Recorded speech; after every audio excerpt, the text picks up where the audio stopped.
Hello, everyone, and welcome.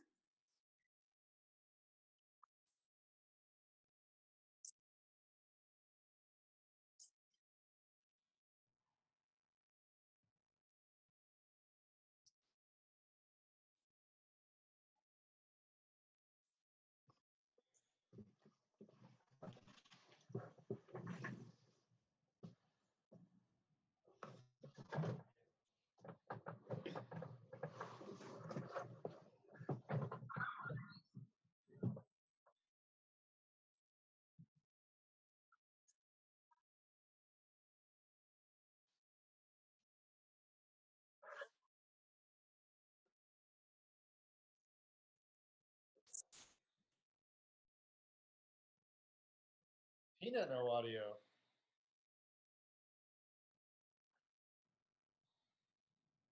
Can you hear me?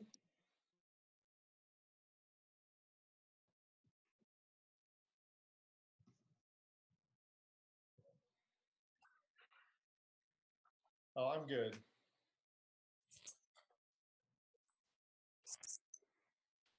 Amy, can you say something?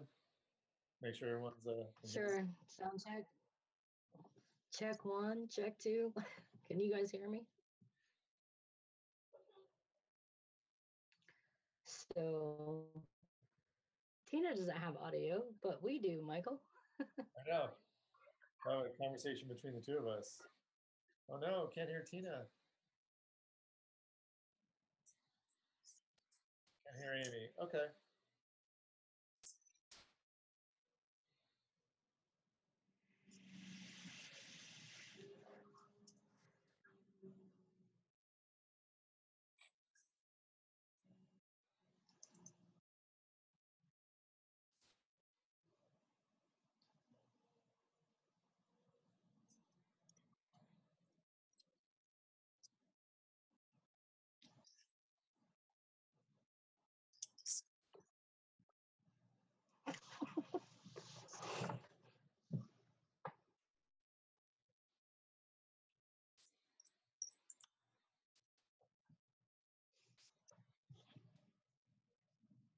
So everyone out there, thanks for joining us.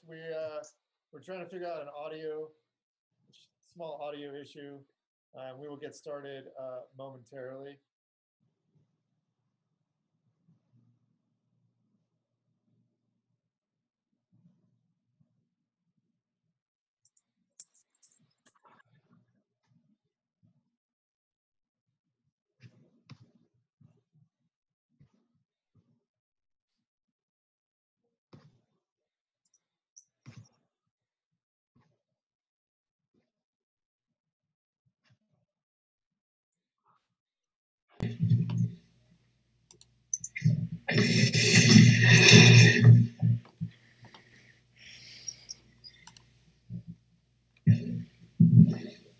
Amy, you're in Indiana, right? I am. How's the weather there? It's awful. We've had snow days after snow days after snow days. You want me to try? So. Hey guys, can you hear me now, you guys? Can everyone hear Tina? I'm asking, can you guys hear me? I'm trying to do a sound check right now. Test.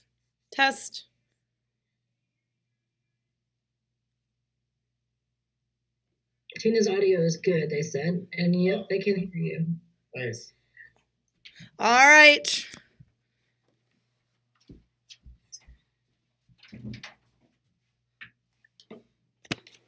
What's up, you guys? I'm back. All right. Sorry about that, you guys. Thank you for being patient through our technical difficulties. As I was saying before, my name is Tina, and I am the social media maven of eJuices.com. Here with me, I have Michael, who is also from eJuices.com. And I have Amy from Flavor Revolution here, a flavoring specialist with us tonight. How are you, Amy? How is everything going? I'm doing good. Awesome. I'm doing good. Very cool. So you guys, Amy's out in Indiana, so it's frigid out there. So thoughts out to her. But today we're talking about kind of like 2017 in review, kind of top flavors that everybody had, why we have so many flavors, kind of what that means for the industry, that abundance of flavors. And so many of you guys who are interested out there in asking a flavor specialist about any questions you may have about what comprises your favorite eJuices, Amy's here to answer those questions for you guys, and we'd love your feedback in the chat, so be sure to drop those comments in the chat as we go. And we have a giveaway that we are also running, you guys. So at the end of the show, we're going to be announcing the winner of this giveaway, but if you want to enter, the link is in the description below this video, so be sure to hop on that, you guys. So, Amy, tell us a little bit more about Flavor Revolution, what you guys do there, how that translates into the eJuice that we all vape. Well, I think the best way to put it is that we're a flavor supplier. So I think a lot of people get us mixed up with a manufacturer, because we do not, and I want to make that clear, we don't manufacture any final products. We actually work with a lot of manufacturers around the country and also internationally to provide the flavors that everybody enjoys. Awesome. Wait, so what's your brand of e-liquid again? No, I'm just kidding. Yeah. So you're the flavor component behind what's in some of these most of the items that folks, consumers are out there vaping, right? Say that again. You're the flavoring component behind most of the stuff that folks are out there. That's correct. That they're vaping. Right. That's correct. Got it. Very cool. Very cool. So, Amy, I'd love to know why, first of all, why do you think that there are so many flavors being used by e-liquid manufacturers? You know, like, yes, there's fruit dessert, but there's there's a whole plethora of different flavors within fruit and dessert and subcategories like icy fruits. Why do you think that there are so many flavors out there, considering that most people usually pick one or two things that they like and stick with it when it comes to any other product out there? I think it's kind of, there's a creative answer, of course, and then there's also a marketing answer. So I think the creative answer is that a lot of people just want to be creative. You know, I mean, I've talked to a lot of e-liquid designers, and it's interesting for me to hear their perspective, and they get tired. They get tired of making the same thing over and over, or a rendition of. And I think, too, they also want to make something that's wholly different, that's not on the market, that's not available, that they're hoping that will be fantastically accepted into the market. So I think that's the creative aspect to it. But I think the marketing aspect to it is that, you know, I think as far as what we see in our manufacturers is that they've run the gamut of, say, fruit flavors, for example, having strawberry involved in it. I think we beat strawberry pound cakes, strawberry milkshakes, and all of that to death in between 2014 and 2015, even trailing into 2016. So when you have flavors come onto the market that have lemons or other fruits, and then we saw the exotic fruits come into play, I think that's a marketing driven thing that people get tired of that and they want something different. So I think the market demand on top of just bored e-liquid designers. So just trying to differentiate themselves from other people, Sure. basically. Sure. I mean, I think as a company, if I was an e-liquid company, I would absolutely want to differentiate myself. I would want to be different than, known for a different flavor than everybody else has on the market. Let's start with maybe helping folks out there watching understand more about a flavoring manufacturer, because I think Sure. what a lot of people may not understand is that the flavoring companies were around before e-liquid. They were being included in e-liquids, right? So give us a brief snapshot of, for example, your company, or just a really super high level brief history of what are the products you're manufacturing? What have they been used for? And where, might we also be finding them in our daily lives? So we have two companies, actually. We have a sister company called FCI Flavors, and that is our food, nutraceutical, and pharma company. And then we also have Flavor Revolution, which is our tobacco and vapor technology company. So I think the thought process was to keep those things very separate because they are regulated by two separate sets of laws. So food industry is completely different and wholly different than the tobacco industry. So it just made sense, I think, to our owners to go ahead and make sure that that clarification was even more so in creating a new company called Flavor Revolution when they did in 2014. So as far as the distinctions and kind of what we deal with, I think one of the things that is the same, let's start with the same types of things. The same types of things that we've carried over from FCI are our processing and our manufacturing. And I think that's what I really want people to understand is not all manufacturers of flavoring are the same. So you have three basic different categories. One is the what I call the mixer, which is not a big deal. I'm just trying to give categories. But the mixer, what they do is they go ahead and order from other companies, and then they create a flavor based on what they want to do. So say that particular company wants to make a strawberry lemonade, for example. So they'll order strawberry, and then they'll order lemonade, and then they'll put that out as a flavoring. So those are the mixers. And then you have another different type of company that does a little of both. So they do mix, but they also do a little bit of development on their own. And then you have the higher level manufacturers, and that's where we fall into that category, and we'll call molecular level developers. So when it comes to molecular level developers, the sky is the limit for us. So a lot of times our clients will come to us and say, I want to make a strawberry lemonade that doesn't taste like anybody else's. And that's where it really gets fun for us because we can get down to that molecular level and we can take out certain constituents as well. So we're not just limited. So we're I think that those types of manufacturers such as us were a lot more adaptable to federal regulations. Nice. Sorry, go ahead. Go ahead, Tina.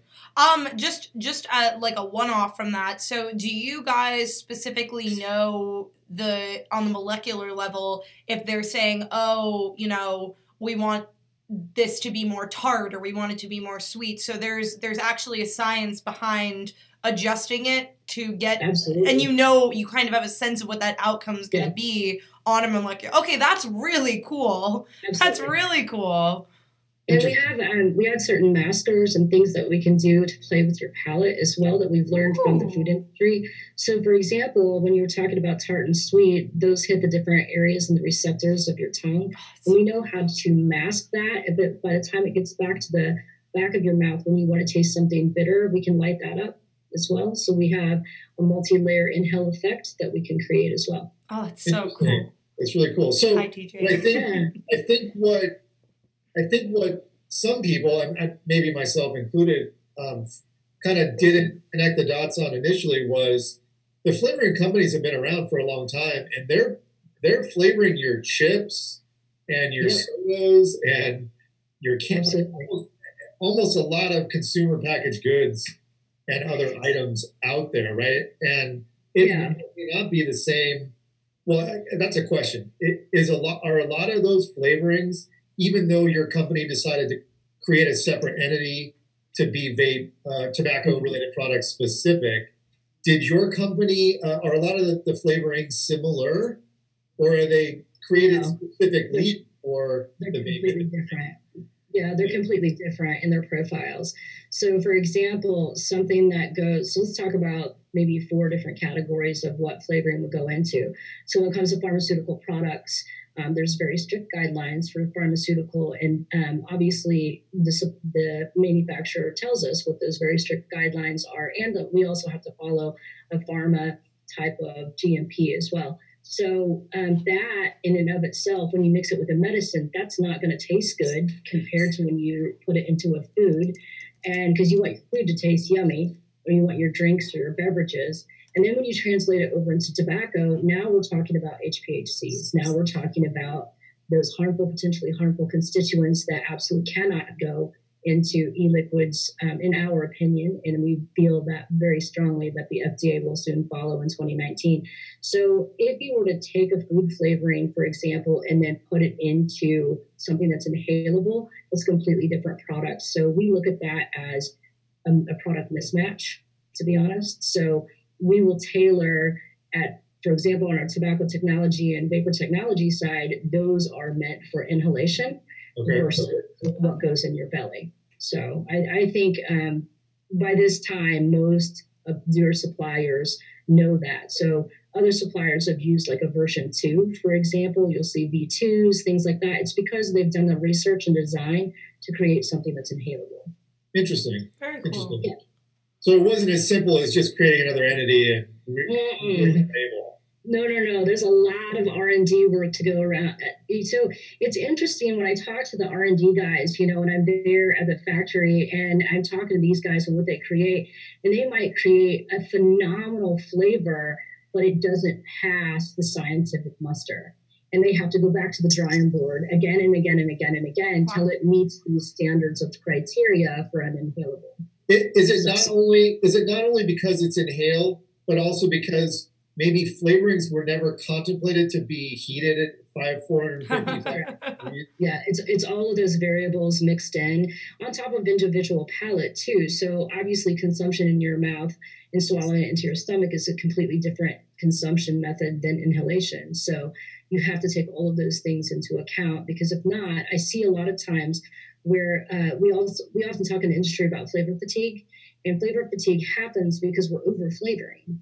You remember back in the day when I think it was 2015 or so, when the big deal was, oh my gosh, I have 23 flavors in my e-liquid and, all this stuff. And for us as flavorists, we just look at that like, oh my God, that's such a nightmare. That's too much. Right. And a lot of times you're not going to get the effect that you want because you're layering so many chemicals on top of each other. And then I think that's what people don't understand is the more flavor that you add, you really should take a less is more approach. So, because it ends up being this muddy mess. Oh yeah, definitely. But I mean, it seems like they've gotten the grip of, just the right, like the few flavors that they need instead of that mess, the chaos, like you're saying. It sounds like I remember moving through that chaos. It was just crazy. I remember we had a client come in 2000, probably 2015, early 16, and they were like, well, we want to add this many layers and that many layers and all of that. And I said, what are you trying to make? Yeah. They told the flavorists, finally, they told our scientists, oh, we're trying to make a strawberry cheesecake. I'm like, fine, then let's make a strawberry cheesecake. Let's not make this complicated. So. Okay. Yeah. All right. So speaking of flavors and everything, for you and for the audience, what is your all-day vape? And guys in the chat, what's your guys' all-day vape, since we're talking about flavorings? My all-day vape actually comes from a Veil Vapor, so I really like their menthol is called Polar Ice, so I really like theirs. But I was a former menthol smoker, so I really like theirs a lot. So that's my all-day vape from them. So do you buy predominantly menthol flavors then, or do you buy kind of the hybrid flavors too, where it's like fruit and menthol, or? Yeah, I like the hybrid flavors. I like the fruit and the menthol. I think that's because Persian Ice is another one that I vape from Avail. And so I think that that one's got a little bit of a fruity component. So if I'm not straight menthol or straight cold, then yeah, I do like to have a little bit of fruit mix. I don't stray too far off of the menthol, though, to be honest, because that is truly what keeps me off of smoking cigarettes. So I know that that's the sensation, instantaneously that I want to feel. That's that satisfactory component for me as a vapor. So I have strayed towards desserts every once in a while just for something different, but then I'm always back on my menthols. And you probably dissect every flavor possible that they're using. It's really terrible. I was at a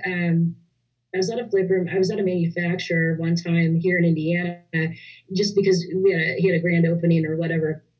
And I was talking to him and I was like, oh, that's so-and-so by Flavor Art, and this one's by this company, and da-da-da. And oh, I like how you put that little hint of banana from TFA. And he was like, shut up, Amy. I'm like, letting all the secrets out of the bag. I know, I forget, because you're right. I mean, once you kind of develop that taste, and my palate is certainly not as great as the flavorists and the scientists that we have at Flavor Revolution. So I'm very much a novice compared to what they are. So yeah, he was he was getting so upset with me. It was entertaining. I Wow. forget it. So they're kind of experts in the sense of that they sit there and actually taste it once they've created it too. Do they have like Absolutely. super taste Absolutely. buds or something? Or Yeah, absolutely. I mean, and that's, I mean, they've got more refined taste buds. Like, for example, our head flavorist, Lori Dwyer, she's gone to school for this. She's got a degree.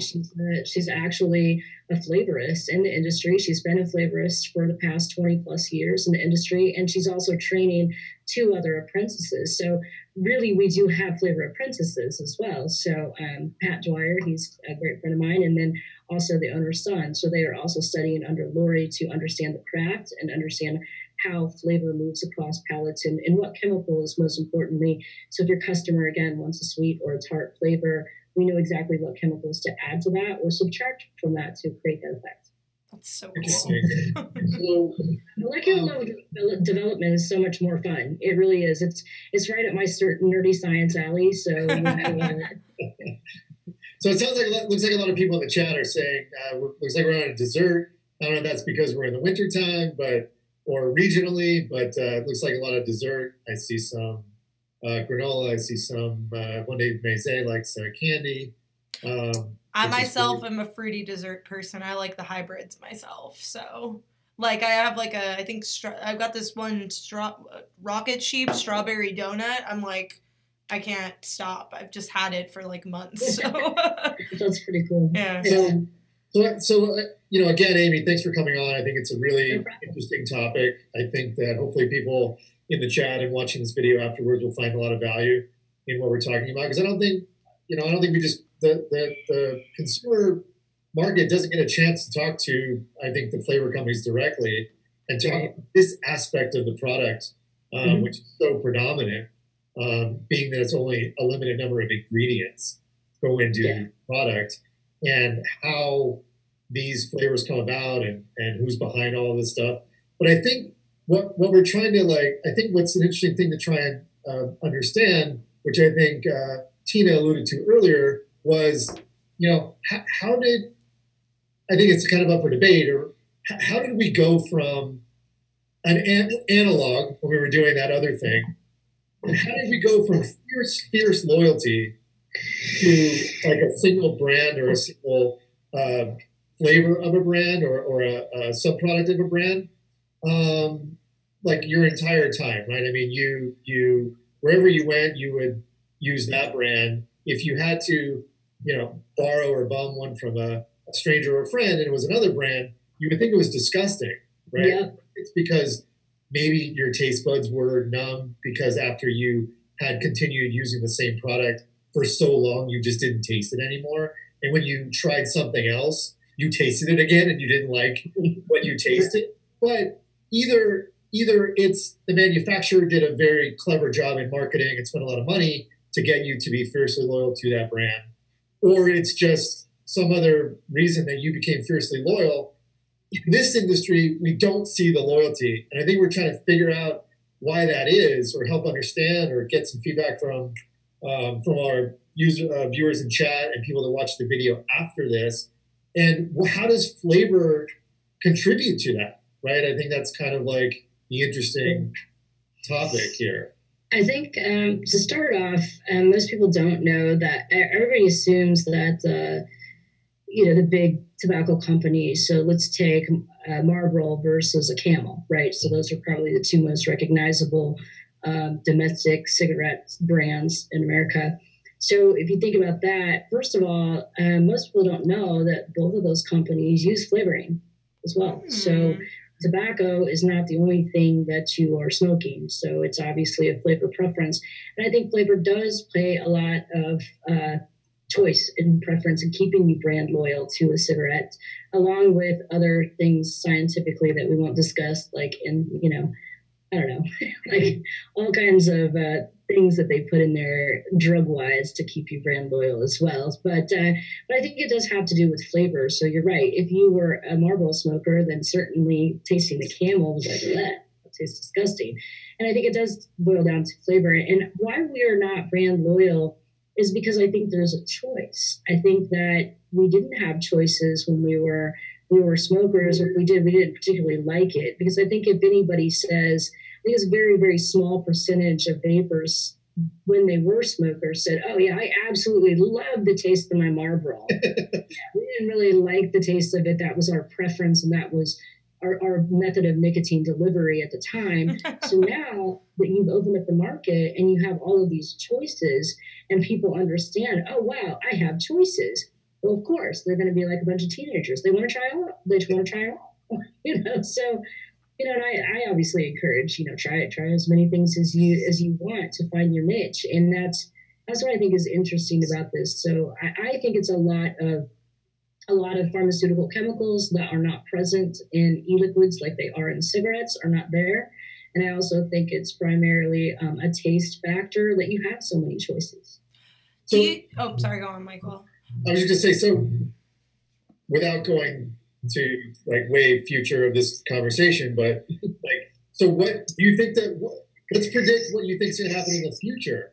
Will preference narrow? Like, will I have tried 1,000 flavors and, a year or 2 or 3 from now, there will be a much smaller preference set, do you think?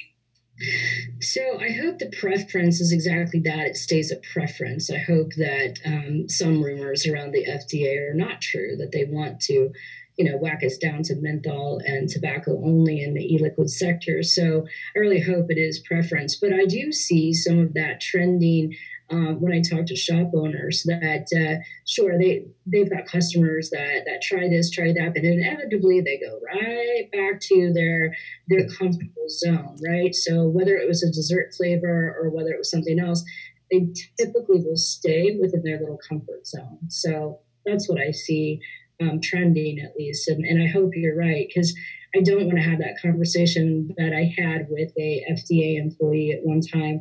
He and I were kind of having a very friendly conversation, and I don't know if I should have said this to him like I did, but I thought, what the hell? So he asked me, he says, well, at the point of the conversation, we were talking about flavors, like how many flavors do you think it takes a vape shop to carry in order to transition somebody off of cigarettes successfully?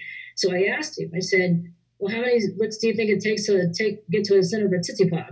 And he's like, I have no idea. I mean, it depends on the person. There you go. The world may never know. Yeah, I mean, it's like the FDA acted, or at least this particular person acted like saying a finite number of categories and flavors is going to cover the whole bunch of us that are vapors. And I'm like, I think it's as many as it takes for them to transition off the cigarettes and be successful, right? That's the answer. Person by person, definitely.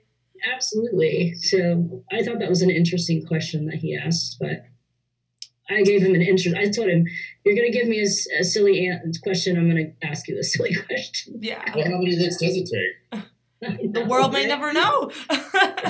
So we actually had, sorry, go on. Yeah, we actually had a question in the live chat. A couple of people would like to know, where did it go? Michael, you have. I know, I'm scrolling through it too. Here we go. So since you are pretty close to the front of the supply chain, do you notice an increase in orders of a particular flavor? Like, do you notice when there's a boost in, dessert chemicals versus fruit chemicals? Is that a trend, or is it just kind of like randomized, or do you notice trends regularly? We notice a trend line regularly, and it depends on what country you're in as well. So here in the US, for example, the trend line seems to be exotic fruit menthol combinations right now. So we're seeing a lot of those orders go through. Yeah, we definitely see trend lines. Okay, cool. Very cool. And then my other question what is happening here? My pop-out shot. Here it is. Okay, found it. A follow-up question as well. Yes. Go ahead. Are manufacturers prepping for the next wave of a popular flavor? I think it's hard to tell. I think the correct answer would be in preparation. I would hope that most manufacturers are like us, but we'll see. You don't ever know market-wise what is going to be the flavor of the month type of mentality, right? So Next week it might be strawberry. The next week after that it might be grape. Who knows? But what you should be prepared for, and what we are prepared for, is runs of production. So we have what we call base oils, and we have things that are ready to go. So, for example, out of a base oil, we can make over 500 gallons instantaneously.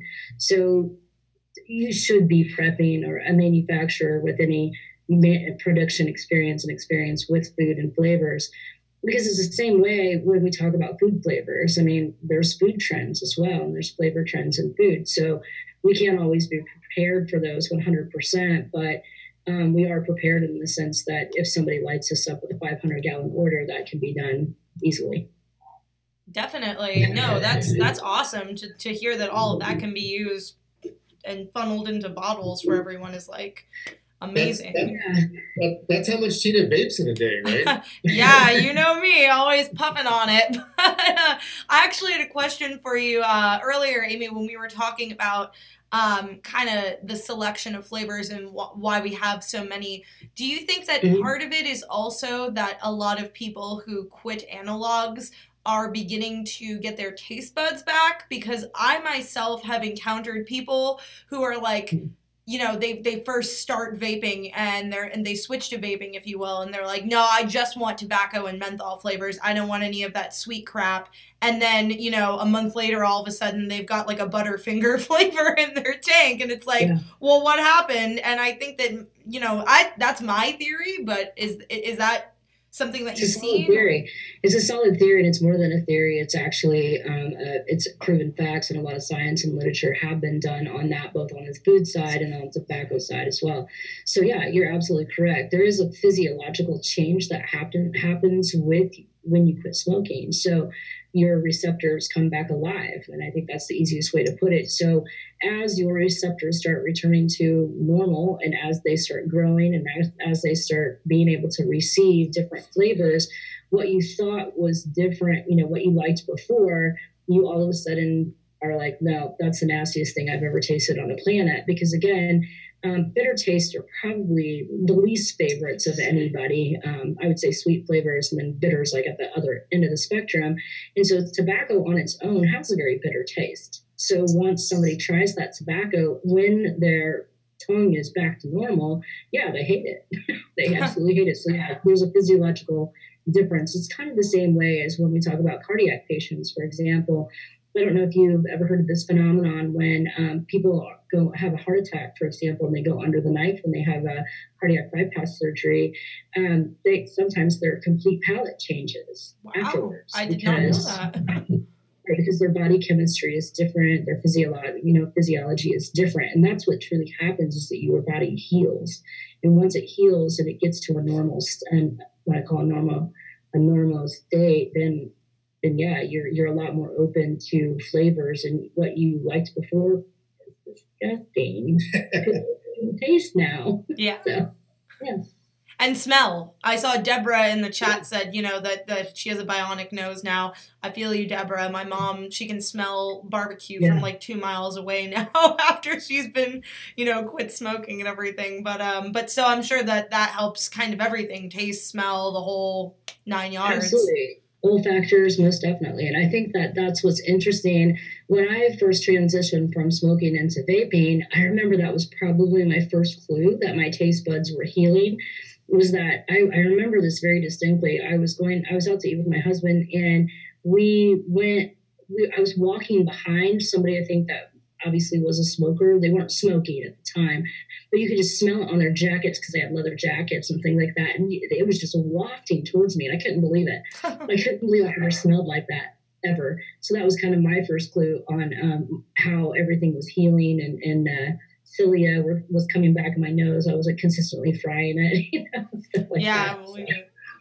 I'm going to take a quick moment just to remind everyone who's in here that we are running a giveaway, you guys. So first of all, if you just came into the chat, maybe you didn't see the beginning of it, I'm Tina from eJuices.com. This is Michael, also from eJuices.com. And above, we have Amy from Flavor Revolution, a professional flavorist and guru of all things vape, currently fighting the good fight for us all right now. So thank you for coming on the show, Amy.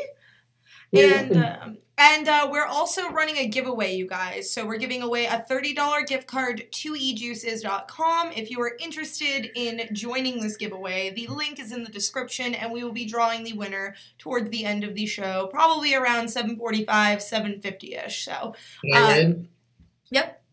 No, you can't win. You work here. You already get a discount. So Amy, another quick question for you. Do you find that recently, after everything that kind of happened last August with regulations and everything, that some companies or flavors that have gone under have kind of revitalized themselves based on those regulations, and those kind of like well, not more than guidelines that were given out to the industry a few months ago? First of all, I wanted to make a clarification. As much as I would love to take the credit for being an official flavorist, I am not. So I'm just the vice president of international and domestic sales, and then I also am the regulatory affairs manager for Flavor Rev. So sorry. I mean, I'm sorry for saying that you're a flavorist, but you know so much. You know so much. Lori would smack me if I claimed that title. But no, I think there is, we're seeing a lot of revitalizations and a lot of creativity, again, from the market. What I think some of our manufacturers that we work with were super smart in doing is that they registered all of their products that they ever thought they made. So like maybe they did a test something and it didn't really work out. They put it on the market for a month and then nobody bought it. That's fine. They went ahead and registered those products with the FDA.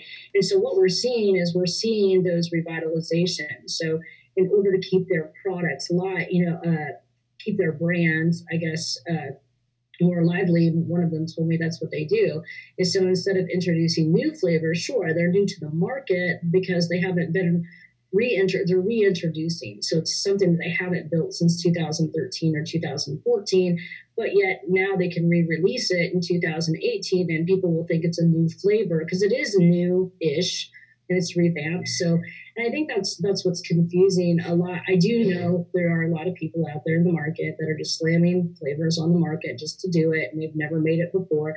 But you do have a lot of legitimate companies who are following that model, and I think it was super smart of them to do that. Yeah, no, definitely. I agree. So Amy, going back for a second to the actual flavorings, what's in a flavoring? I don't know myself. No, I think you guys are going to find this interesting. I always definitely find it interesting when people say there's only 4 ingredients in an e-liquid, PGB, and flavor. I'm like, oh Lord. But no, there are a significant amount of chemicals that go inside of a flavoring. So I will tell you a basic one. For example, if you take a strawberry flavor, strawberries on average, no matter what flavor company they're from, have an average of 114 chemicals in them. So one flavor has an average of about 114 chemicals in it. So kind of sit still on that for a second, going back to the layering and all that. But and then when it comes to us specifically, there's a lot of companies out there that have tried to do this and some that don't want to do this at all when it comes to suppliers. But we're very proactive at Flavor Revolution, and we feel like we do know and understand what the FDA will eventually want, and we're already compliant over in the UK, obviously, with what they want. They have more stringent rules in place than we do at this point for HPHCs. So our flavoring doesn't have any AP, diacetyl, acetylene, or acetaldehyde. So we often hear about AP and diacetyl, and that's the whole argument behind that. But we not only do that, but we also serve out the other 2 components that will be contributory to that. We also are pretty light on our butyric acid and extremely cautious of a chemical called furfural as well.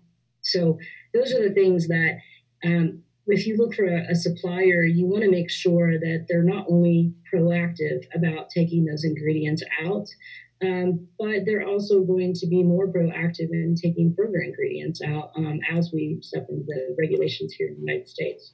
Yeah, so I think that's a good description. I think that helps, and I think while it may not be welcome news to many, the fact of the matter is the flavorings are made up of a lot of chemicals. They're probably doing a lot of different things. Yeah, but sounds like even you're food doing- flavoring is made up of a lot of different chemicals and stuff. That can be Okay. said about anything in this world, honestly. So there's a lot of chemicals. I'm kind of, and it's great that your company is specifically being proactive in advance of having those items that shouldn't be in there, not being in there. It'd be interesting, maybe in a different show or whatnot, to talk about what you're doing to replace those to mimic whatever those we're doing, like a butter flavor or not, or maybe we have time now. But I'm kind of curious so I have two questions. Of the 114 items in strawberry, how many of them are strawberry related? None of them. Huh. None. So to create a flavor of strawberry, you're going to have some citric acid. You're going to have some a little bit of butyric acid as well, and you're going to have to take, and Lori's going to kill me, but there's also a lot of other constituents that go into a strawberry. So when you talk about that on a molecular level, that's actually what we specialize in. And so I remember one time we had a particular client that was asking us, apple flavor. He said, just send me all the apples that you have. So, of course, they're used to working with other flavor companies who majority are mixers. So they maybe have, like, for example, a green apple, a Fuji apple, and a red apple, right? So let's take those three. So this client was thinking, well, just send me those 3 or 5 or whatever. And my flavorist looked at him and went, we're capable of making 256 apples. Could you be more specific? So it's interesting. It's a totally different experience working with a flavor company like us than it is just ordering what I call off the shelf. So you can go to a website and you can say, okay, well, I want this banana, this ripe banana, then I want a candy banana or whatever. And we can create an incredible array of flavors and things that you want to match. And I think that the more that our customers, and they are very, very specific, and I love it because they tell us, I'd like this to be a little bit more tart. I'd like this to be a little less sweet. I'd like it to be more greeny off the vine. So when it comes to strawberries, do you want one that's freshly ripe? Do you want one from Tennessee? Do you want one from California? Do you want a strawberry from Michigan? I mean, which kind do you want? And so it's a completely different experience working with a molecular developer. And once they work with us, they just fall in love with us, and they don't want to go anywhere else. Because we can do it. I don't want to say nobody, but very, very few molecular developers in this industry. Right. But I'm guessing somewhere in 114 ingredients, something is strawberry flavored something. Nope. No. You got to combine it all. It's a bunch of stuff that ends up tasting like a strawberry. That's correct. Okay. Yep. And are there any flavoring companies out there or manufacturers that you're aware of who are using the actual extract of the fruit or flavor? Is anybody pressing an apple into it? Is there such a thing? There are some that, especially in Europe, I think there's more in Europe than there are here in the United States that are using natural flavors as opposed to artificial flavors. And I think that I think they're probably changing their mind about it, because what's failing in Europe is that when you do all natural flavors, for example, and you don't have any artificial flavors, first of all, your variances and your variables and your consistency is going to end up to be crap. Because let's talk about like oranges, for example. Everybody's very familiar with Florida oranges. Well, what happens in Florida when you just have the hurricane go through, right? And it wiped out the majority of the crops of the oranges. So what is your crop production going to be throughout the next 365 days, throughout the next 120, 145 days till we get more oranges?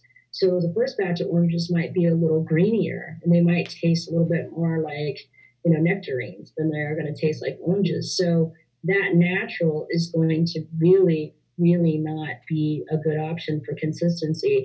And then, of course, the price is going to be driven up as well. Right.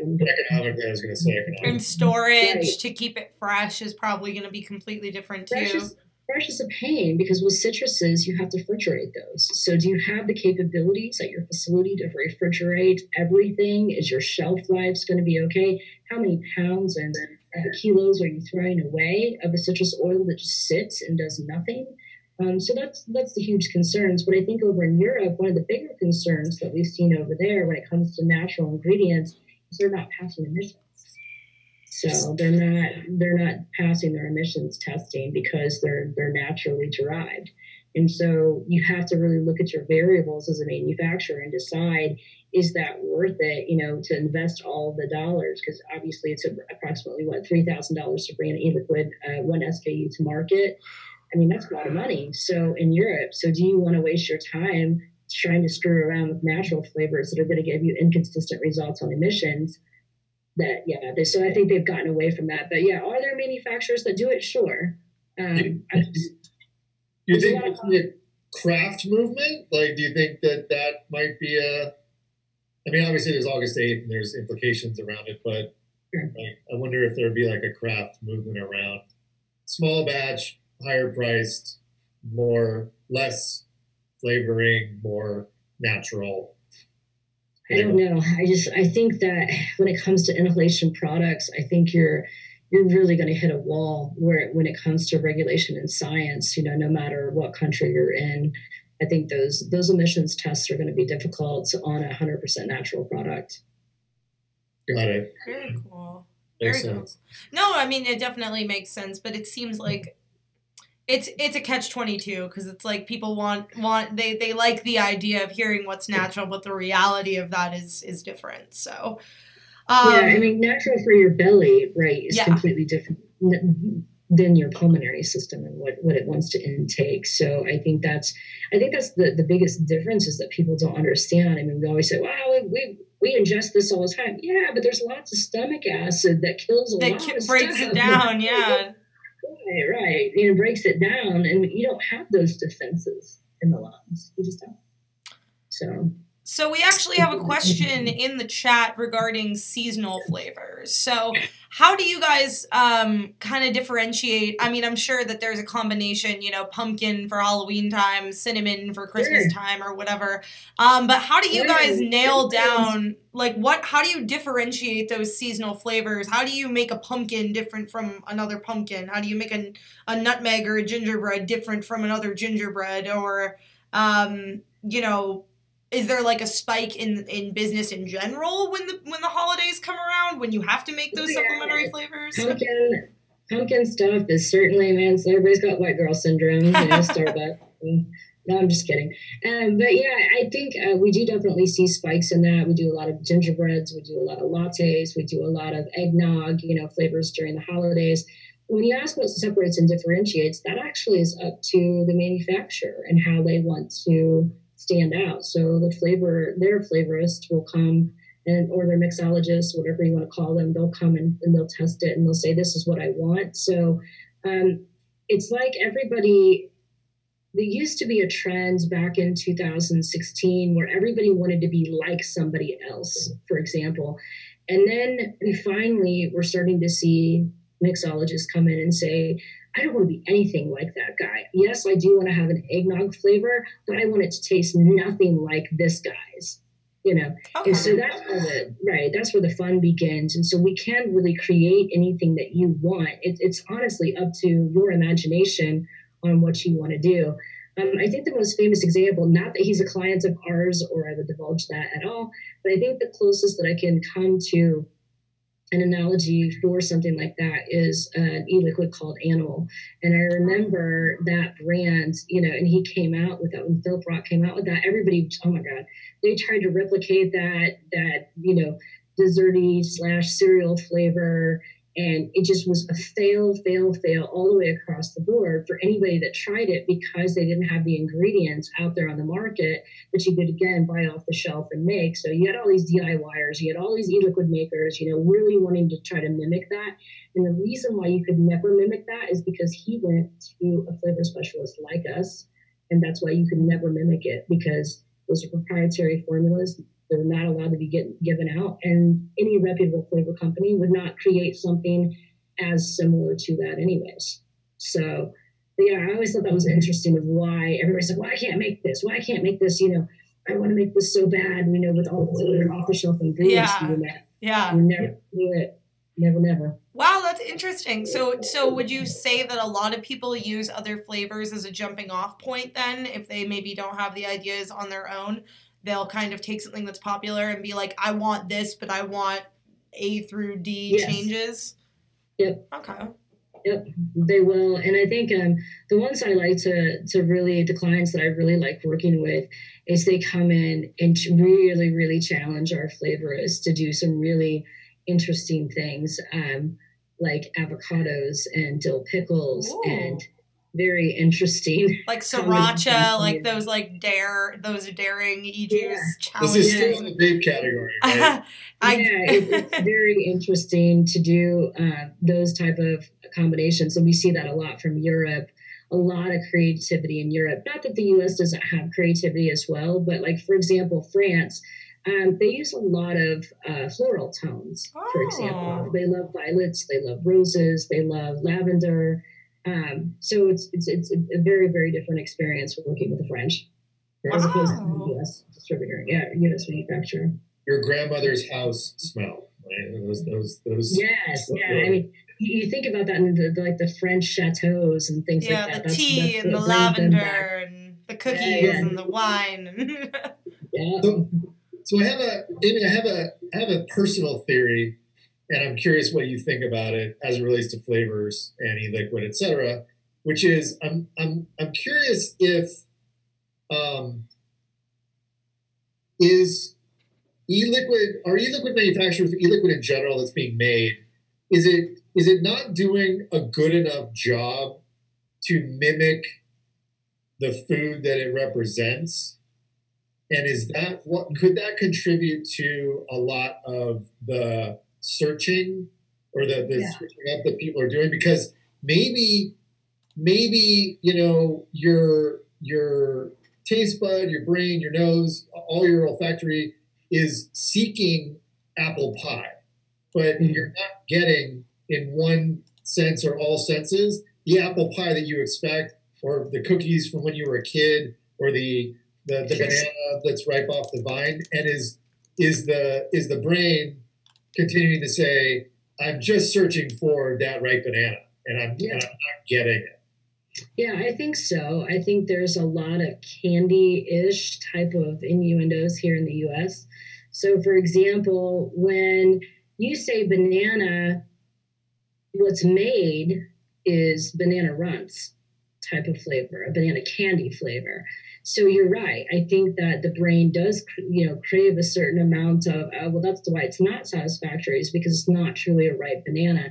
And it honestly does take working with molecular developers to do what's called the layering effect on your tongue, and doing that layering effect that you want. So if you were wanting a straight apple pie, so if I think about that from a flavor perspective, you're going to have an apple in there. You want a little bit of a crust in there. Then you want some cinnamon, of course, in there, and some sort of a bakery note. But a lot of times people don't understand what to drive first. So they want to either drive the apple really, really boldly, so that way everything else disappears. And that could be why it's contributory to why the palate's not satisfied. Understanding the balance between the crust, the spices, and the apple all together is what's going to give you that satisfactory, and leaning more towards a food application, like a food taste. You're right. It's got to be more like that. And I think people search for that. But I think in America, I can safely say we like a lot of fake flavors. It's really strange. America.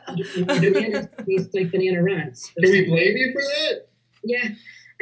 It's really strange. I mean, you can't blame us for that, because you can blame some other flavor companies, off the shelf guys that have created that. And I think that's a huge difference between us and America. When I try flavors and vapors over there, like in Germany, for example, they're outstanding, and they are more food-like, and they do light up those olfactors and those sensory. That it does do that brain connection to, oh man, that's what I like. That's that apple pie. That's that $1 million deal right there. Yeah, that's the stuff. And I think too, America uses incredibly way too much sucralose. And Michael, I know you've been to plenty of shows where you've had European clients and friends that can't vape American e-liquids because they have such a high content of sucralose. They're too sweet.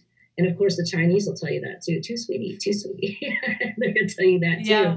And so I think you're right. I think we have gotten a lot away from what foods taste like. And we can create vapes like that. It's just they're not in demand, I guess, here in the U.S. Yeah, it's driven by demand. But, me personally, I've started to go towards the less sugar added vapes for a number of reasons. One, it's just not as it's too overpowering, or it's become too overpowering for me. Number two, it helps your equipment last a little longer. Yeah. And number three is, I don't know what, among everything else that's happening, I don't know if anybody really understands what sucralose heated at 500 degrees. Yeah, that was actually a question. That was actually a question that I had, that if you knew the answer to. Why is it that the super sweet flavors burn out so fast on the coils versus the other flavors? Is it something about the chemical compound, like the chemistry of it, or that it just burns out so quickly? Sure, it is all about chemistry. And so it's the same as what you would have in a ethyl malto, for example. That's a chemical, and you're familiar with it by its name, cotton candy. So you're familiar with it by that. A lot of people sweeten their e-liquid with that. And so when that happens, that sweetener, so to speak, becomes dangerous at above 500 degrees. I mean, Michael and I can have a whole physiological discussion on what types of off gases happen after that point of heating that up and all the degradation. So that's actually what's happening, is that you are when you add temperature to that, you are caramelizing it, to be honest. I mean, I can't, it's not really a food simulation, but it's the closest that I can come to kind of comparison of a caramelization. So that you're actually crystallizing the sugar and you're burning it. And that's why your coils look like they're black. Like creme brulee. Hey, there you go. Creme brulee do coils. I explained the crystallization. Yeah, so I mean, it's not good for coils. And so I think what I always say to people with that too is, if you're looking at your coil and it's all brown and black, what's that doing in your lungs, man? I mean, I'm just just talking about it. I am actually going to take this opportunity again, since we've got some time on our hands, to remind you guys that if it is the first time that you guys are tuning in, welcome. This is eJuices.com live, and if you just kind of tuned in recently, it is I, Tina, your eJuices.com social media guru, here with Michael, also from eJuices.com, and above we have Amy from Flavor Revolution, who is here educating us on kind of what goes into the process of flavoring and what it means now that we have so many flavors in the industry, and kind of moving forward what we're going to do with those flavors as a whole. So thank you all for joining us. Thank you, Amy, for being on here once again. And if you guys are interested, we are running a giveaway. So at the bottom of this video in the description, you will see a link to the giveaway. At roughly 7:45-ish, we're going to be selecting the winner for that giveaway. It will be one winner, a $30 gift card to eJuices.com. So be sure to join that ASAP, enter into that if you're interested in that, you guys.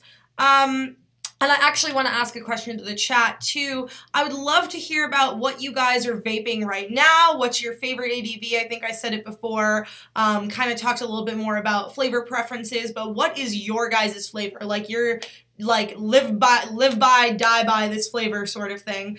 And how long does it usually last until you guys get sick of it? Some people, they can go 2 years with vaping it. Some people, they only go 2 weeks with vaping it and then they have to switch. So tell us what your favorite flavor is, how long you usually vape it before you get sick of it, and why you move on to another flavor. Is it another dessert that you move on to, another fruit? And then I have another question for you, Amy. So sure. It sounds like the possibilities are endless with all this chemistry. Is there kind of a cap on how many flavors can be made, or is it just as these creators come at you with all these different ideas, you can create it based on that chemistry? Yeah, it's absolutely no cap on that at all. Again, your imagination, it's to the sky. I mean, honestly, it's whatever you want to do. And we have a lot of catalog flavors that we've already done, for example. So we're already good at, again, the 256 apples. So yeah, it's just a matter of which apple do you like. And you want to talk about flavor fatigue.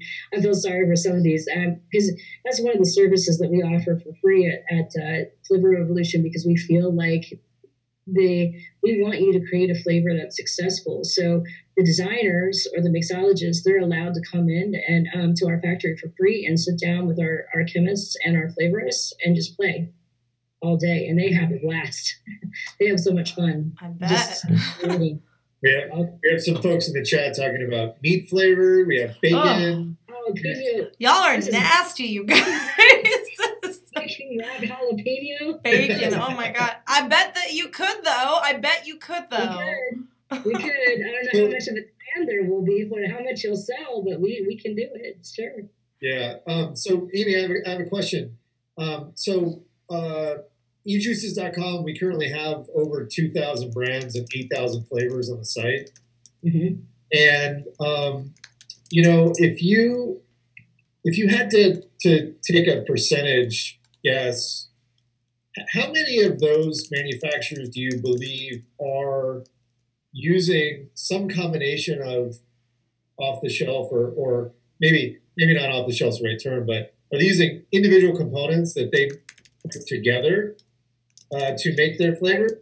And how many of them are using how many of them are buying one flavoring for that particular flavor that they've created and asked a flavoring company to make on their behalf?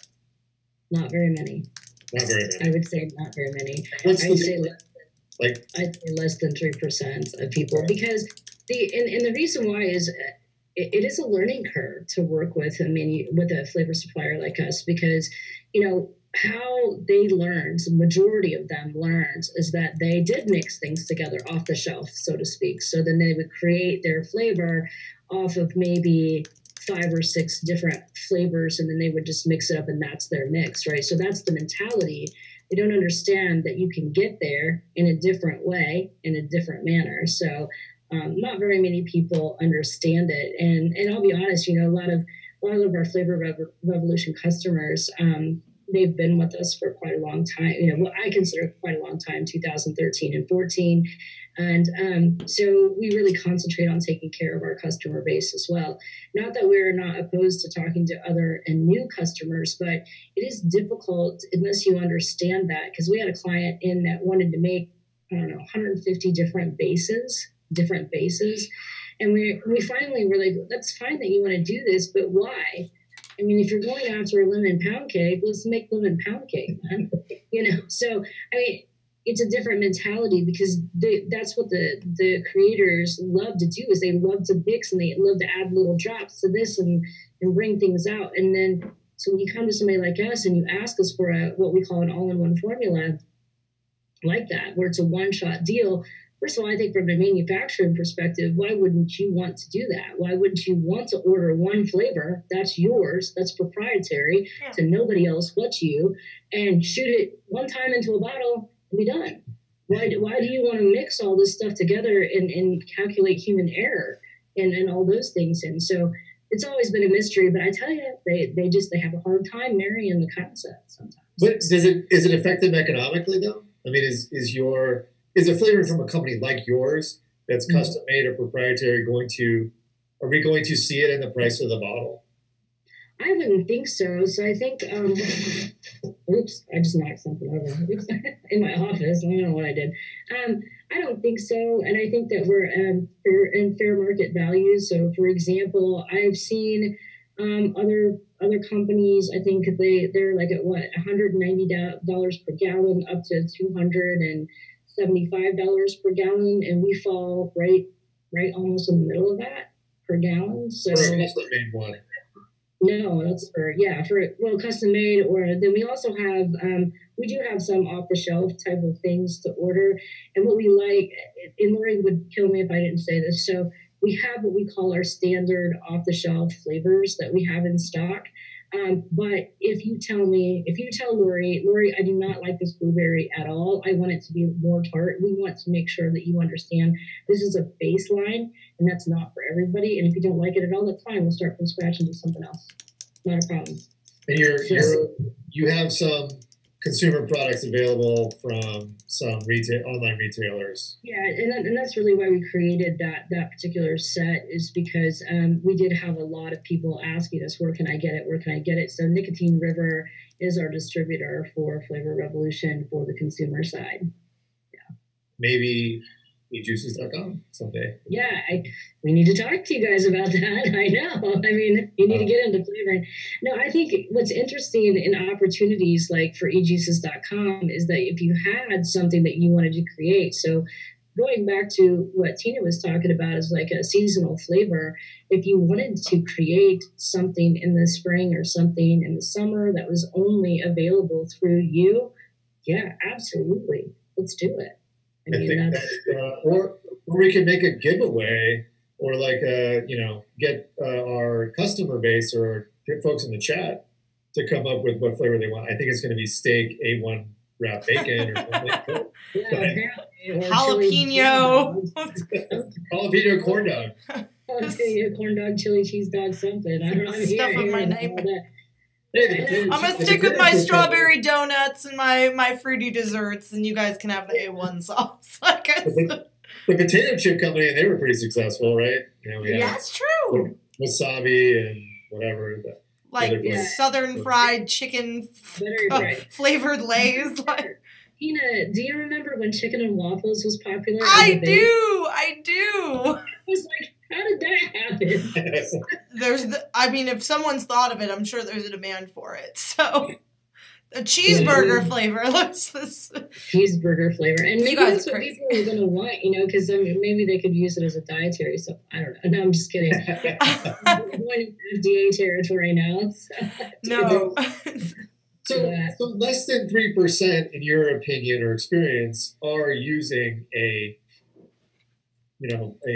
mixed flavoring of their, choice and or proprietary for them, which I think what you said could contribute to some inconsistencies. But do you think that's going to change? I hope so. I really hope so, because let's talk about the regulatory side of that, right? So I'm sure one of you guys or somebody at your staff has taken a look at the really nasty ingredients listing that's coming up for the FDA, and what a pain in the butt that is, and what you have to do. Now, I do know that Carol, she has done a great job down south in really creating something that the FDA will accept. But at the same time, as we march to those HPHCs, I think that's where people are going to run into some problems, right? So say you have a formula that has 5 different flavors in it, and you can't verify 2 of your suppliers that you got that from. What happens when you can't verify your supplier? So supplier verification, that's first and foremost. That should be on most everybody's mind. I know that the companies that we deal with, they have compliance officers, and they absolutely put us through the paces with things like that. So go ahead. That's right. I mean, I think that's one thing to consider, when you start marching through these regulations and you start thinking about, again, when we talk about variables, if you have 5 different components that go into one flavoring, then how does that make sense when you're trying to verify something scientifically through the FDA process, or even the MHRA process, where it's very clear cut on what constituents can and can't be in e-liquids? So I think that eventually the FDA will get there. I think those types of announcements within the next 3 years, that we will see that. We will see that you can't have certain constituents inside of e-liquid. So when that happens again, we go back to the supplier. So, Mr. Supplier, can you take out these ingredients? Oh, well, does now that become a new formula? Does that become something that the FDA starts talking about? Do we need an MRTP? Do we need a change form? Do we need all those things when it comes to regulatory? So it does surprise me that most people aren't thinking about that. Less than 3% of the industry thinks about that as manufacturers, that if they truly want longevity, you've got to set up your supply chain and take a look at that first and foremost before you can move forward in any project. But I think that's Business Basics 101 as well. So, and it's difficult for me to see it, because I can almost, I can't say I can see the writing on the wall and when all these things are going to happen, but inevitably science is going to ask and beg the questions of an inhalable product. And I don't think we can avoid that at this point. It's not like we could shove it back into Pandora's box. So when those times come, are we prepared as an industry to move forward with that? My answer is sure. 3% of this industry is prepared. So you're almost at the point of a fear sell tactic, right? Which is like, if you don't choose to consolidate or you want to run the risk of multi providers, you run the risk that someone doesn't have the necessary items you need to continue. Yeah, and I hate to be like fear tactic like that, but it's more just common sense, really, for us. And for us as suppliers, when we talk to other suppliers who are like us, for example, we all know what's coming. We all understand very clearly what the rules are, and we all understand where we're going to be able to adapt and not adapt. And we worry for our customers. We worry for people who aren't our customers of what's going to happen when that inevitable gavel drops, because it's not something that's like, oh, well, maybe it won't, maybe it will. Let's start moving towards 2019 with that HPHC list, and you'll see.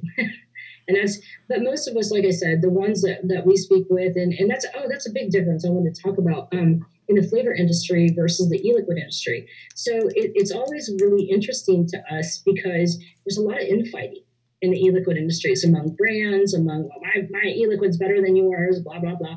And there's a lot of that type of stuff. And it's fierce competition, where it's not like that in the flavor industry. We're all friends. We all know each other. We all go drink together. We all help each other out. We all have problems with, like if there's a problem that we need to solve, we share that information with each other. It's completely different than the vape industry. You get together and eat foods and drink liquids that are flavored with your products. Yeah, I mean, there's so many times that I've been overseas and I've met with other flavor manufacturers, and they're so helpful with regulations and how to kind of move through regulations and who I need to talk to, put me in contact with people. And we do the same for them when they're in the United States. Well, this is the guy that you need to talk to at the FDA. This is so and so and so and so and so and so. And so we all kind of help each other out. So it's very, very, very different than the e-liquid industry. They're ready to kill each other. Yeah, because it's stable. It's stable, and they don't have people constantly. Well, I mean, I'm sure they have people attacking it, just not to the level. We actually have another question for you in the chat. Do you have to submit any documents to the FDA on an e-liquid manufacturer's behalf, or does that responsibility fall on the manufacturer themselves? It falls back to the manufacturer, but so it's kind of it's a yes and a no question, and a yes and yes question. So the answers are anyway. So no, we do not have to submit any. Yes, we have to submit something directly to the FDA called a tobacco product master file, or we should with anybody that wants to move forward in the PMTA process. You are going to need those if you're moving forward to PMTA. To refer back to TPMS, for example, for your product ingredients listing. It makes life a little bit easier. That is the preferred way of the FDA. But are we the ones that actually do it? Yes and no. So, for example, I'm going to say e-liquid company A is with us, and they've made a proprietary formula or not, or say they've taken one of ours that's off the shelf. That's fine too. We actually have to fill that out in our TPMF as a release. And so we release the permissions for company A to be able to refer to this particular flavor on their ingredients listings for their PMTA. So we have to actually do that work, but then the manufacturer then has to do the work of filing the ingredients listing, moving through the PMTA process, and referring back to our TPMF number. So it's like a tag. Which you have to do uniquely for every custom flavor. Correct. Versus doing it for candy banana just once for lots of people. Yeah. Right. So, but we also do the candy banana for lots of people too. So right. we can pull it from our list of clients and say, okay, so in 2016, prior to 8/8, the following companies made use this particular flavoring. And so then we will notify them and say, hey, so we noticed that you used this back in 2014, for example. Is this something that you're going to want access to? Because we will add you to the list of approved people to use the TPMF for this banana candy, for example, and they either write back yes or no, and then we add them to the list. So yeah, it's a constant communication between us and our manufacturers to make sure that you have all the bases covered. That makes sense. Sure. I mean, we have everything to do. Like, I had one a little irritated with us the other day because he's like, wow, why haven't you got me my TPMS? I'm like, why didn't you tell us what you used? What are you still making that has these in it? We asked you that back in October. So then they're like, oh yeah, we didn't ever get you that list, did you? I was like, nope. So then we do a list verification with them, and it's super easy. We have systems in place to do that, and any responsible flavor manufacturer is going to have that open communication with their manufacturers, and it's going to provide that information very quickly to them. So it's kind of old hat for us. We've been doing it now since before August 8th, actually. So. Okay. I actually have a question about kind of your facility and stuff. Now, in the past, we've asked, manufacturers in the vaping industry what their facility looks like and the regulations that they have to kind of follow in those. But I'm curious, what hard lines? I mean, I'm sure when it comes to flavoring and all the uses of those chemicals and stuff, that there's an endless list. But what would you say are like the top things that are of concern that you guys have to keep up with in your facility to ensure that it passes whatever, inspections or regulations or anything that the FDA puts out? I think coming from a mature industry of the flavor sector, we already know what those things are, actually, and we are already certified in those. So, for example, we're SQF level 2 certified, FDA registered as well as a facility, GMP compliant, and we also have private contracts with pharmaceutical, which we have to also pass their internal inspections through the pharmaceutical, and we have with flying colors. I can't say who, but one of the pharma companies, we are rated the highest as their supplier in the nation. So for cleanliness and things like that. So we have to do a lot. I don't say we have to, but we take these steps in order to do it. So, like, for example, to talk about like SQF compliance, a lot of people don't understand what that is. And SQF for manufacturers is a certification that just doesn't stop at like assessing the risks, or it doesn't stop at any of that.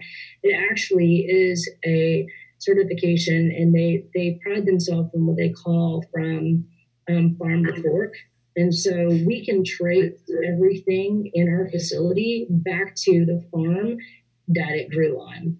So those are some interesting things. And nobody told us we had to do that. Nobody said, hey, Flavor Revolution, you got to do this. No, that's something that SQF certification we wanted to do for the industry. So, and those are things that people just don't realize that we do, and you should do. I mean, you should be as a manufacturer able to say by the least that you're FDA approved, for making as a supplier for food, for food grade type of flavorings. But to go beyond that, we have GMPs in place and we have SQF in place as well. So awesome. So we're getting towards towards the last times of the show. Again, thanks for coming on. I think it's a lot of it really interesting for me personally as well. Yeah, absolutely. Great for everyone out there. Hopefully I didn't bore your audience, because I am very technical and science-based. So I think people love that. So hopefully I'm not like, I think people love that. They want to know, because they always hear the same things, same people. Like you said, you're always hearing, oh, well, there's only 4 ingredients. No, there's a ton of stuff. But like anything else in the world, there's chemicals and everything. Like, we live in 2018. It is what it is. But I mean, I think hearing the science behind it, not just the science, but the care that's taken to create these things is very interesting to people, because they don't know all that back stuff. And I think people want to know what they're inhaling, or at least have a sense of the condition and the environment that that's created in. So I don't think it's boring at all. I think that people are getting a lot of really valuable education. People in chat love it. Yeah, they're blowing up.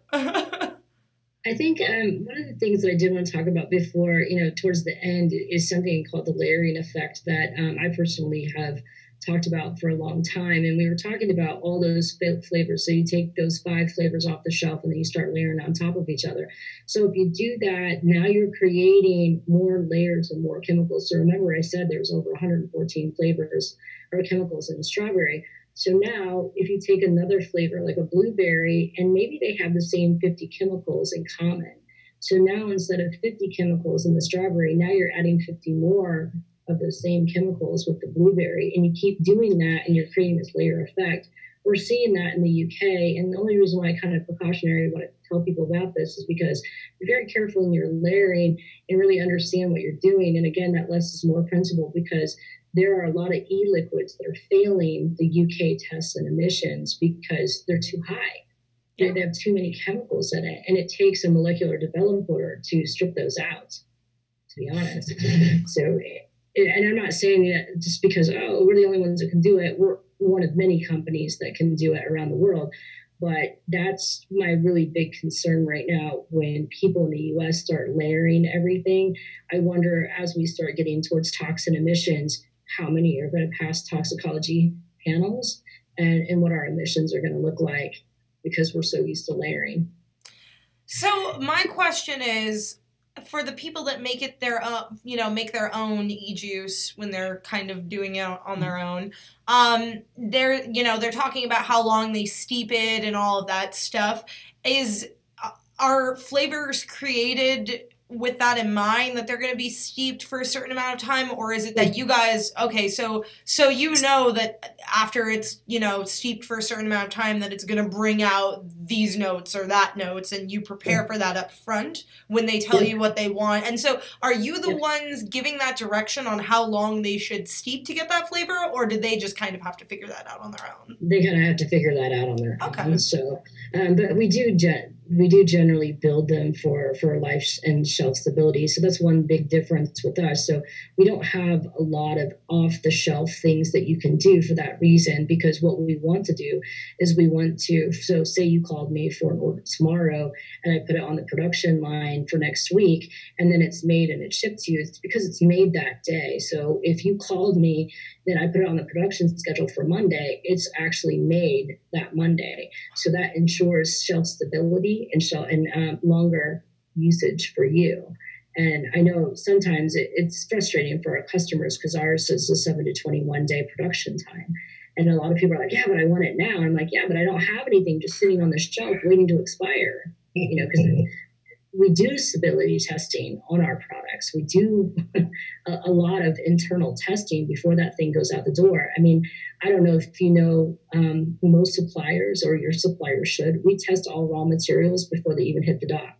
So once they're in our bay, before they enter the facility at all of that is tested for compliance. So if it's not what we think it is, we reject it and it goes back. We don't even accept it on our dock. Wow. So I think you bring up a good point, which is worth mentioning, which is your products expire. I mean, your products will when they expire, they are not.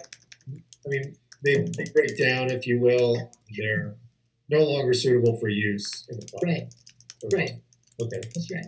Got it. So we have expiration dates, and we have stability testing to back that. So I always caution, by the way, this is one of my pet peeves in the industry, when e-liquid manufacturers put an expiration date on their bottles, for example, expired or born on or whatever, drives me insane, because unless you have an environmental stability test to back that claim, you are opening yourself up for incredibly stupid liability. I'm just saying, it drives me insane. I don't know why people put expiration dates on it if they don't have a stability test. Well, I don't think there's a requirement to do so at the moment. It's not a requirement, right? So stop it. Stop it. Yeah.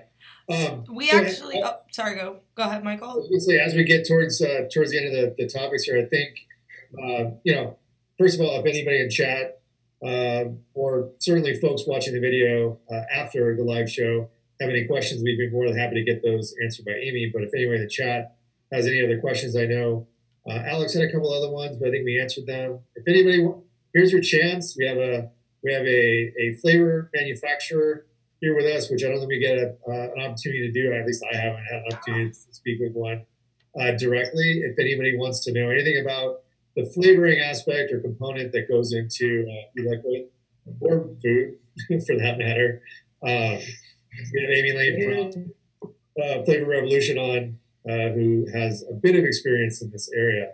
But I think as we get towards the wind down of the show or towards the last topics, I think what might be interesting for the audience is, what do you see? What are the are there trends? Like, what can we expect to see coming up from the flavor area? What do you think? Where do you think the manufacturing of this product is going towards as it relates to flavors? I think that might be something of interest. I have a quick question just so it doesn't get lost. We had Deborah ask in the chat up a little bit that overseas tends to have more floral flavors, but do you find that they are more complex flavors than here in the US?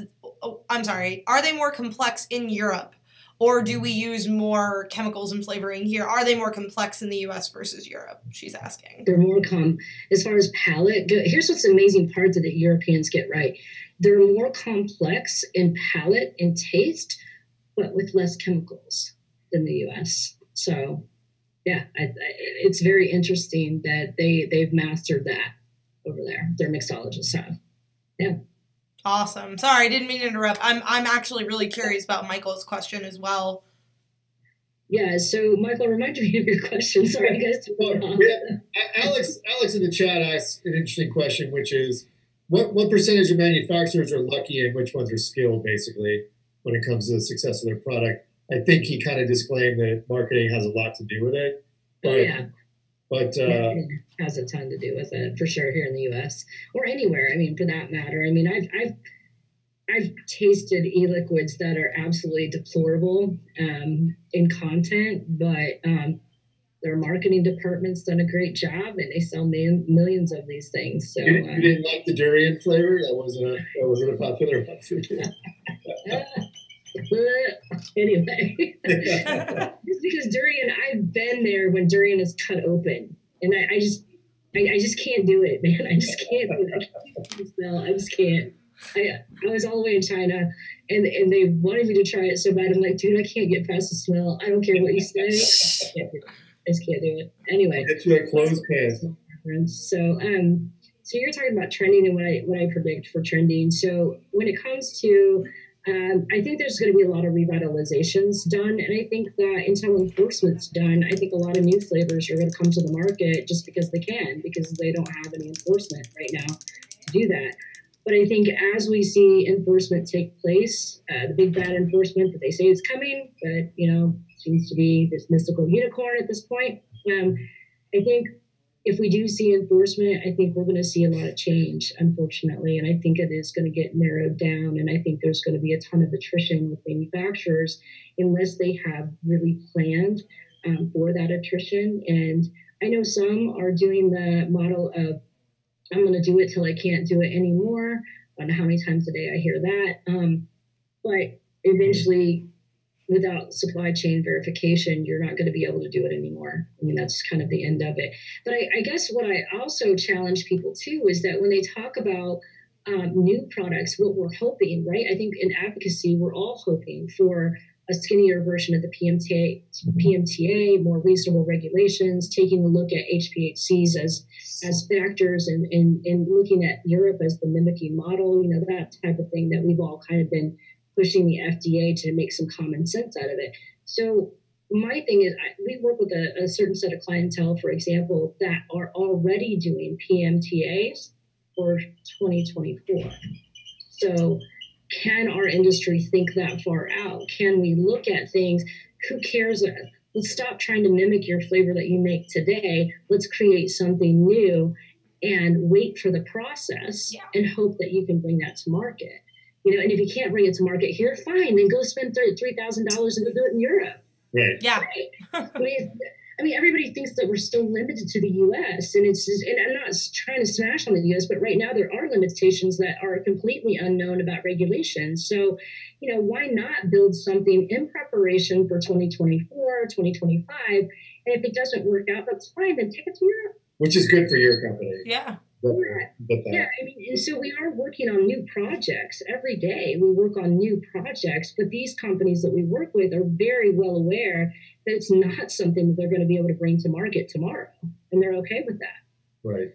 And so, Chad actually has a good question in the chat, which is, and when juices do expire, are there health issues from expiring an expired juice? We'll disclaim that Amy is not a doctor or any sense of liability or obligation, but from what you know, what are there harms of vaping expired juice? Well, let's say expired needs to probably be defined, but is there harm in expiring a juice that might have a customer might have had longer than maybe the stability of the flavoring in it? I think to safely answer this question, I'm going to use an analogy. So we're all about milk here in the U.S. and watching probably the expiration date on milk is probably one of the things that we watch the most here in the U.S. So would you trust drinking milk that was a month past its expiration date? I think that's yogurt. I think up to that point. Yeah, it does become yogurt at that point, Yeah. So I think that's the answer. I don't know the exact physiological damage that you would do to your lungs, but think of it just more of a practical common sense thing. So if it does have an expiration date followed by a stability test and you start vaping it, I don't know if I would want to do that. I'd think about my milk all the time. Like drinking milk, spoiled milk. That's a clever way to answer the question. I mean, would you drink spoiled milk? I guess is the question. Yes, so that's the answer. Yeah. Yeah, you can, but it's not pleasant. Sure, I mean, you can.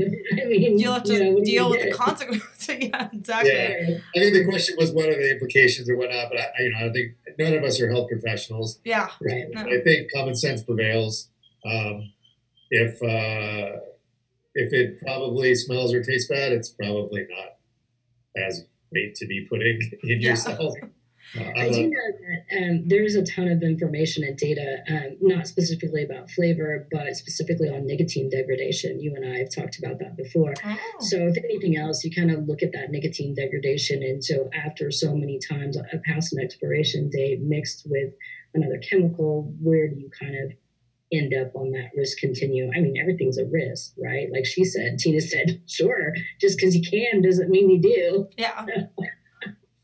I mean, some do, I mean, I remember, Tina, do you ever remember finding some random e-liquid bottle that you had maybe underneath the seat of your car or something? Sliding off the side of my desk in a corner, wedged. Like 3 or 6 months old, and you're like, no, and it goes right in the garbage. It's dark.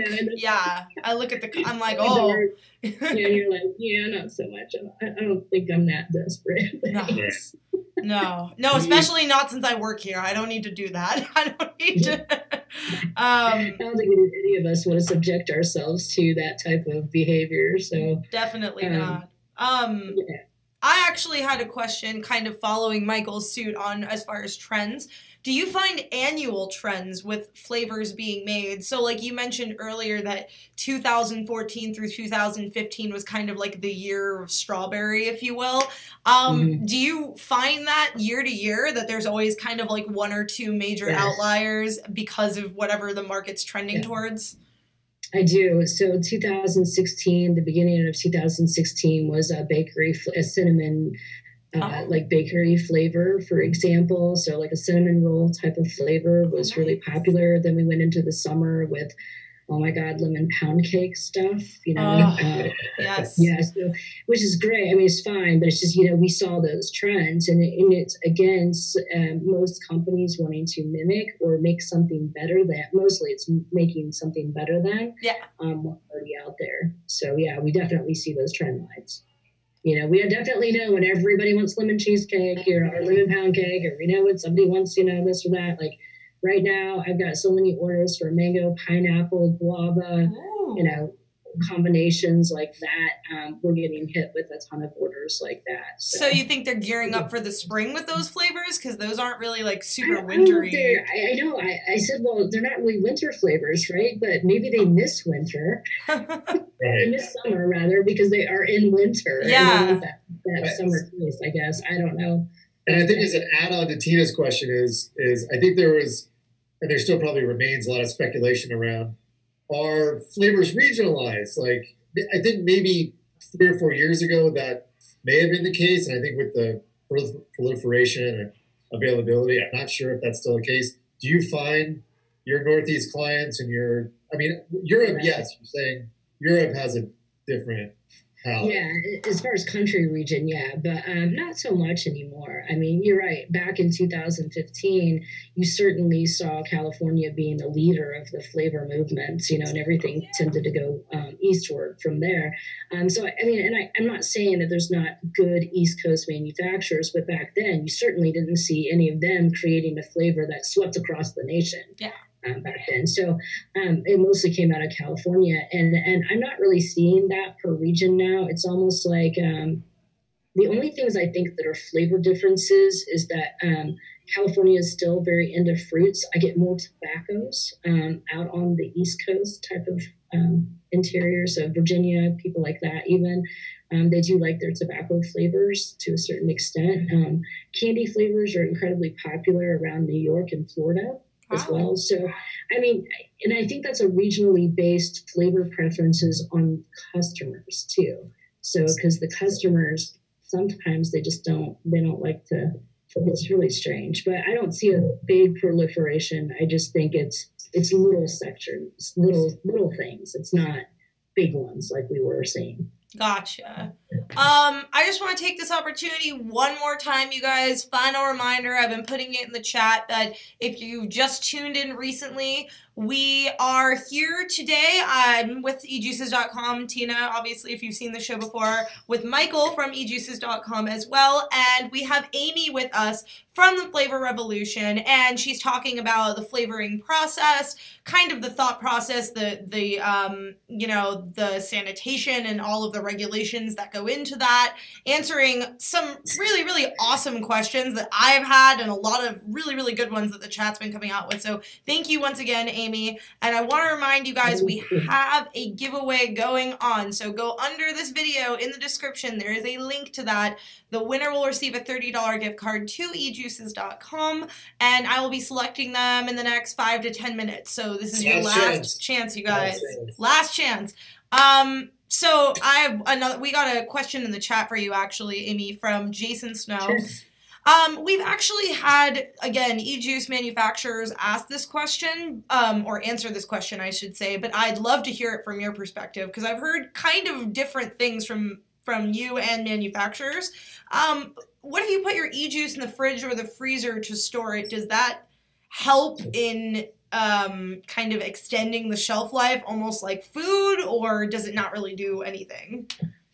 I don't really know the science on that as far as, I'd be hesitant to answer, but I guess from a nicotine perspective, I know a lot of manufacturers put their nicotine in the refrigerator or keep that at a lower temperature. So I think if anything, I'm not sure if you're really saving the flavor as much as you are the process of the degradation of nicotine.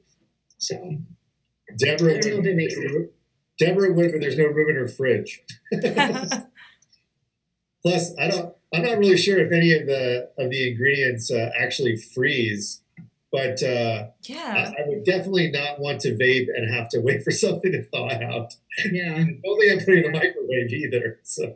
Yeah, good Lord, don't do that. Yeah, I don't know. I mean, I wouldn't imagine. I think most manufacturers, I would assume that they build these for regular temperature on the shelf stability. Yes. So I can't imagine them wanting to put it.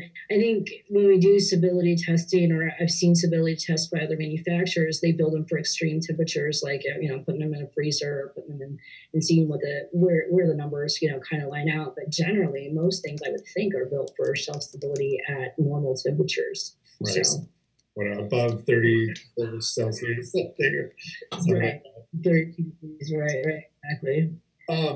So I think we're getting down to probably the last time before we get to the giveaway. Let's talk about like crystal ball. All right, Amy, predictions for 2018. Let's hear it. Flavors of the year. Or people are going to watch this in the future and they're going to see if you were right or not. Yeah. I know, right? Predictions for the future. I do predict that FDA is gearing up for some sort of enforcement. I just don't know what that enforcement is. From basic conversations, I don't think they like people who manufacture in their back rooms to a certain degree. I think there's going to be a little bit more of a push to do that. I don't know if that's going to be in 2018 though, but I do think that as far as with flavor trends, I think we're going to tend to see some different stuff, I think, because I really think like the strawberries have been beat up enough, the blueberries have been beat up enough, Jesus Christ, the lemon's been beat up.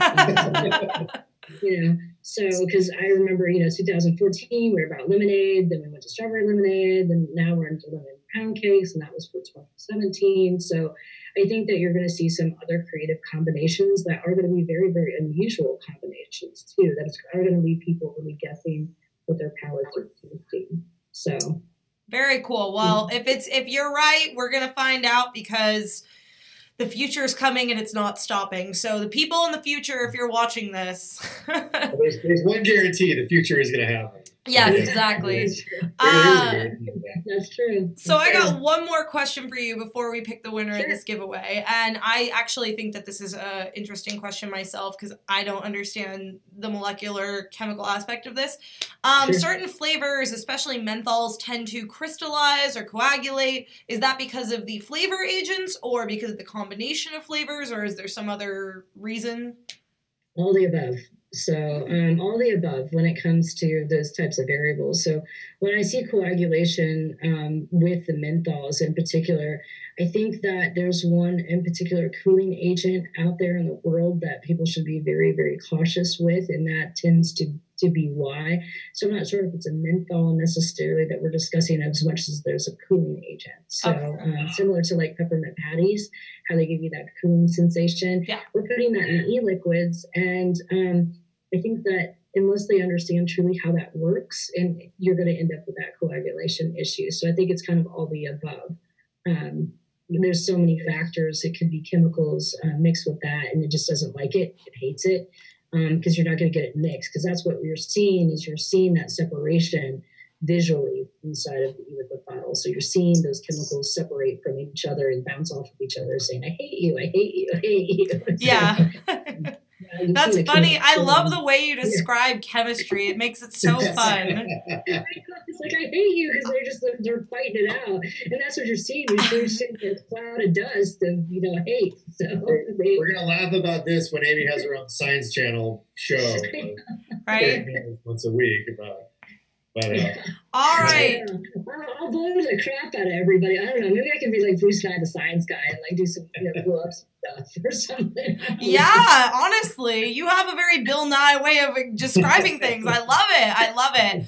All right, you guys. So I'm going to go ahead and announce the winner of this giveaway, and I will actually show it on this screen. So if you are the winner, be sure to email us at ejuicescom@gmail.com. Let us know that you're the winner, and I'll go ahead and put that in the chat as well.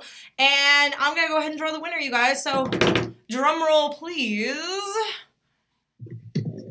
Our winner... Jason N. So is that Jason Snow? Jason N., you are our winner. Congratulations. Thank you, everyone, so much for participating. Thank you guys for coming and watching the show once again. And thank you, Michael and Amy, because I thought that this was an amazing conversation. I thought that this was an amazing topic. I love the way that you described everything. So thank you guys. And congratulations, Jason. We will be sending you that gift card ASAP. So I'm going to go ahead and take this off the screen. Michael, Amy, do you guys have any comments, questions in closing? Because I feel like I've learned a ton today, so. I'm just excited that people enjoy flavor, and that's what we like to see. I'm glad that, there is that separation between tobacco, and I am glad that people are getting their taste buds back, and I'm glad that they enjoy it, because that's what it is about, enjoying it and pleasure as much as it is about quitting smoking. So yeah, that's Awesome. where I want to leave it. Yeah, thanks again, Amy, for coming on. Obviously, thanks for everyone in chat. And thanks for everyone that watches this video after the live feed. And honestly, yeah, I mean, just reiterate, there's a lot of things that I'm aware of and, kind of uninformed about when it comes to the flavorings that are going into these products. And it's nice to be able to speak to someone from the industry and who has such expertise like you do, and who can deliver the information in such an eloquent, easy to digest, no pun intended, way. That I think our viewers appreciate. Right? Yes. I think it makes it fun and easy You're to welcome. talk about, even when it's not always the best news. Well, I mean, Yeah, I thought it was great. No, I'm glad that you guys had me on, because it's so funny. I'm always on the advocacy stuff, where I'm always on, what's going on in Indiana now? What's wrong with your state again? That type of stuff. So for me to actually talk about flavoring in my actual job and what I get paid for is great. I love it. My boss will love it. It's what you do. It's what you love, and you love to talk about it, which obviously comes through. All right, so I have one last question. Flavor that you would make. Yes. Quick. Yours. You can't think about it. It's like, what's the flavor you would make? Blackberry mango mimosa. Blackberry mango mimosa. Okay. Ooh, okay. Yeah. Very cool. Very cool. Blackberry mango mimosa. I'm going to remember that. Thank you guys in the chat for being so amazing. I saw all of you guys kind of talking about a lot of things in there, so it was really nice to see such a community with you guys. I really, really enjoyed kind of going back and forth with you and going back and forth with you guys, and we will be on same time next week, 6 p.m. Pacific time, so I will see all of you guys in the chat later, and Don't forget to smash that like button. Yes. Don't forget to subscribe. And don't forget to turn alerts on so you know when we're live. Yes, and if you're watching this video in the future and you have any questions about flavoring, comment below and let us know, and we'll get back to you as much as we can. We're not as fine-tuned as Amy is, and we're not as cool and Bill Nye as she is, but we'll try our best. So, all right. Reach out to Amy and ask her to answer the question. Yes, that's better, even better. All right, thanks, you guys. Thanks, everybody. See you next week. Have a good night.